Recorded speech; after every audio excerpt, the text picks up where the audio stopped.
If you could talk to Diddy, what would you tell him at this point?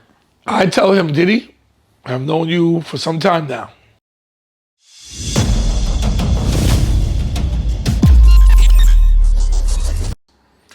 If you could talk to Diddy, what would you tell him at this point? I tell him, Diddy, I've known you for some time now. Let this hopefully be the last time you ever get caught in a situation like this. You've been in so many situations where you've got away with it. This thing caught up with you. I think you should just concentrate on being a very model citizen and staying away from a lot of negative people and change the way you are. If you have your freak offs or whatever, do it privately.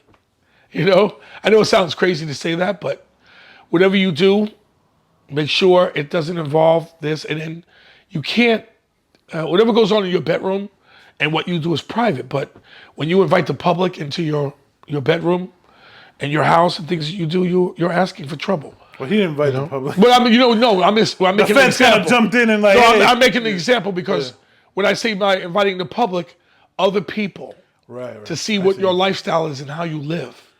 Right. That's what I'm talking about. So, you know, he just has to redeem himself. I think, you know, he should go out here and maybe get involved in some programs where he goes out to some of the youth.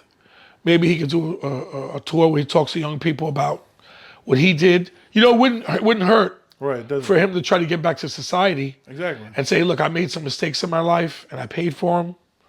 You know, but he definitely needs to have the right people around him, and he needs to listen.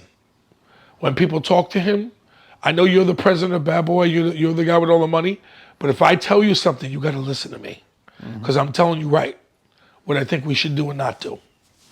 You know? Right.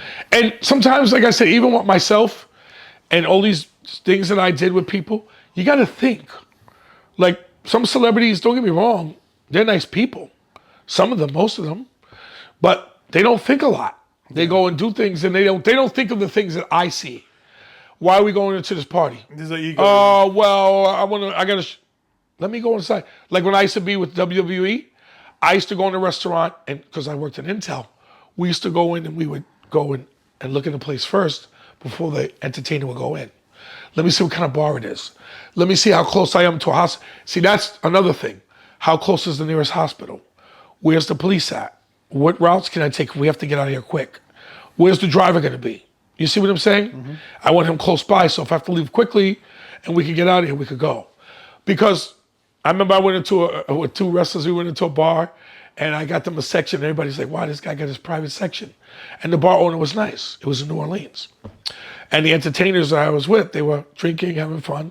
And I said to them, hey, man, watch those drinks. They're going to catch up with you. Because they were like, you know, like Kool-Aid to them. Right. And next day they were like, you know, yo, man, those drinks are really strong. I said, and they were mad at me. I said, I told you not to drink like that. But the main thing was I got them safely back to where they were.